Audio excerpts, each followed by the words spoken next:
My name's Gary, I'm a software engineer for Dog Digital. This is Jamie, who's a designer for Arnold Clark. And this weekend, we managed to consume enough Red Bull to create A2B. There was a lot of chat on Friday on concepts of keeping people safe around Glasgow. We decided, instead of keeping people safe who were in danger, we would try and prevent them from getting in danger in the first place.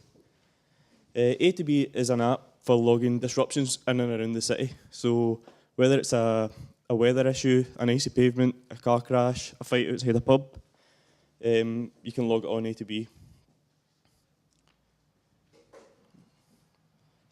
After disruptions are logged, users can come in and get directions around the city. Directions are routed around these disruptions, providing a safer but a longer but safer route. We've got 3 different types of travel so far. We've got vehicle, by foot and by bicycle. Each method of travel has its own things which would affect it. For example, someone who is walking by foot doesn't necessarily get affected by a car crash. Go for the bicycle. So we're using current location where we are just now.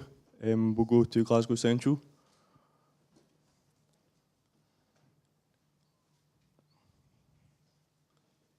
And we can see it's not taking a logical route because we've got a disruption here marked with a red pointer. If we click this, we can see a test disruption that a 19-year-old man was attacked here. So this has happened in the last 2 hours. It is test data, it's not actually happened. So we're routed around this place because there could still be police investigation going on. There could still be someone on a crazy rampage.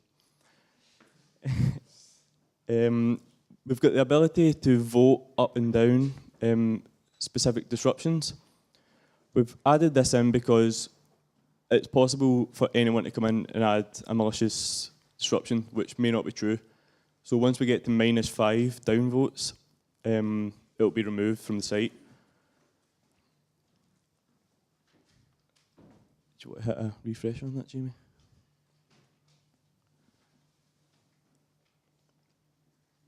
So we've taken the data so far from car crashes, car accidents in 2012. We've started heat mapping this across the city. So as you can see, we've got the points here. Basically, our heat map is any disruption older than 2 hours.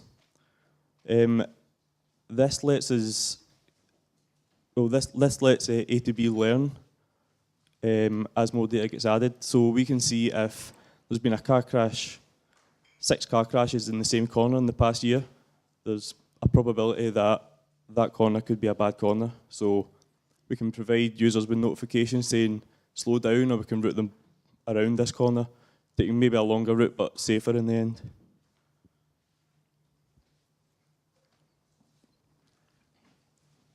We've got future plans for A2B would be the Glasgow City Council Gritter API.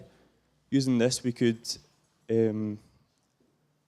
alert users that the road may be icy. We can route drivers down roads that have just been gritted to make sure that it's a safer route for them. Also things like a point system, just to reward users and use their account information, profiles, etc. We've done a little bit of market research. 9 out of 10 people say that they would use this, and they actually can't believe that it's not been done already, as it's not that complicated an idea. And that's all. Take your questions, please. Thanks very much.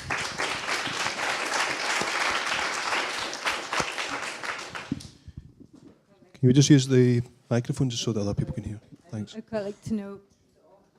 If you just press the red button at the bottom until the light comes on. Okay.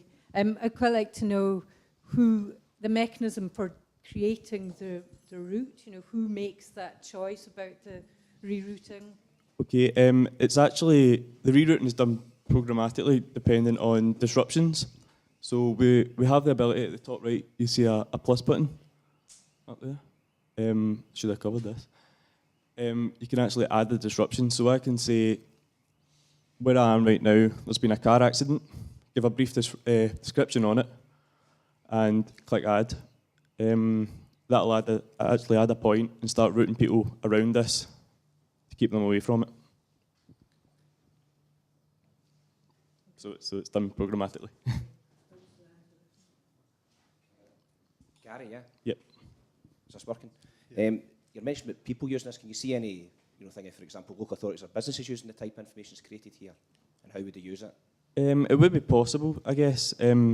Businesses, I guess, could see the things that are going on outside business hours around their area, which would maybe drive people away. They could start maybe looking for other premises in somewhere that's got less disruption round about them, giving people more confidence to be in that area and visit their business.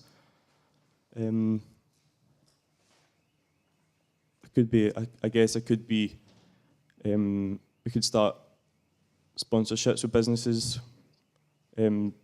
purposely kind of trying to promote that area a bit more, trying to route people through that area if it's safe to do so, stuff like that. Anyone else? Any other questions from judges? What's the main difference between this and Google Maps? Google Maps actually doesn't tell you anything to do with disruptions. It does use Google Maps. It does. But Google Maps doesn't keep you safe when you're trying to get from A to B. It takes you the quickest route, whether there's a car crash or a riot happening on the way.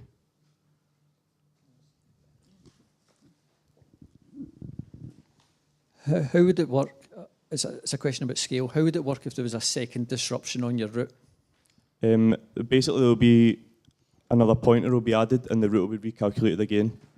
Current disruptions last for a maximum of 2 hours.